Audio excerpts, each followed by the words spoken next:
Stay away from the ocean. It's not safe anymore. In 1989, we detected a faint call coming from the depths of the ocean. A strange cry from a massive creature, traveling alone in the vast blue waters below. At first, it sounded like an oddity, a malfunctioning hydrophone. But then we heard it again in 1990 and 1991. With only 5% of the ocean explored, it baffled us. To any untrained ear, it sounded like a whale, but its pitch was too high. Measuring at a frequency of 52 hertz, it meant that the song couldn't be understood by any known species of whale. Thus, it was destined to exist on its own. And this has been dubbed the loneliest creature in the world. We called him Blue 52. Every year, we'd hear the lonesome whale, measured through hydrophones spread across the west coast of America and Canada. Still, it wouldn't be until 2019 before we finally laid eyes upon it. Our crew was tasked with finding him, tag him with a tracker, and observe for others like him. On board the RV Song of Solitude, we traversed the North Pacific in search of a whale that had been heard but never seen. With technology constantly advancing, tracking it had become a much easier task. While it took us weeks just to locate him, we grew closer with each passing day. "Do you think he knows?" Rita asked as we stared out at the horizon. The ocean was calm, gently rocking our large research vessel. It was wonderfully peaceful, and though our mission was interesting, it carried an undeniable hint of dread. "Know what?" I asked. She sighed. "That there are others like him out there?" It was a fair question. Whether or not the strange frequency of its voice was caused by a deformity, or if it was a hybrid species, it had to have been raised by someone. Whale caps stay approximately 1 year with their mothers, as they grow and get ready to face the oceans alone. I don't know. Why else would he sing? The whale had been traveling in the same path as blue whales, yet the timing was off. It meant that despite it going exactly the same way, it would never meet anyone else on its journey.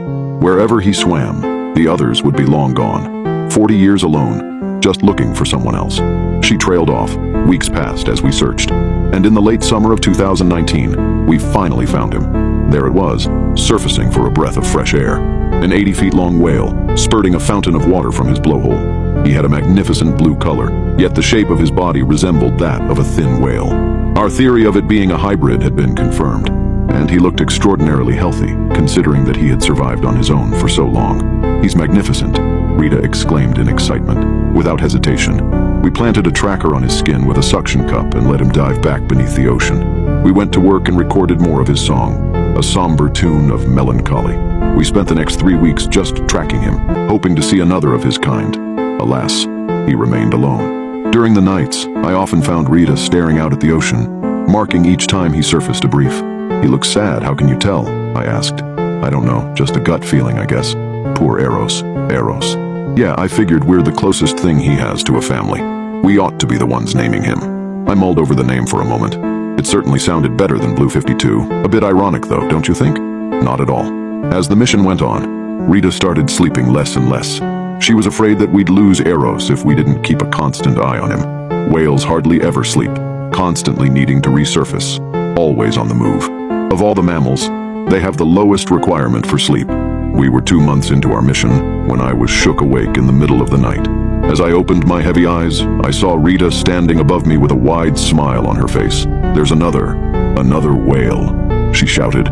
We rushed to the control room where Captain Banks stood, eyes fixed on a new set of frequencies. Sure enough, there were 2 distinct but similar sources of sound coming from about 1,000 feet below. I knew it. I knew Eros wasn't alone. Suddenly, our depressing job had turned to one of joy. If there were 2, we could assume with high probability that there were more.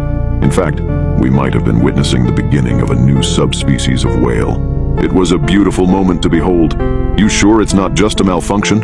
one of the crew members asked. I took a look at the numbers. Eros's voice had lowered a bit in his later years, at 50 hertz, while the other, new source, was slightly higher pitch. Could it be a calf? "No idea.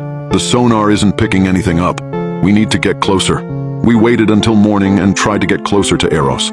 According to the sonar readings, there was a creature roughly twice the size of our whale, swimming a couple of 1,000 feet beneath the surface. Even for a whale, it was huge. About an hour passed, and we finally caught Eros coming up for air. Despite tracking 2 distinct beings, only one of them ever breached the surface. "Do you see anything?" I asked. "No, it's not coming up." "Are we sure it's a whale? What else could it be?" "I don't know, But even whales can't hold their breath forever. We discussed the possibility of a new species entirely.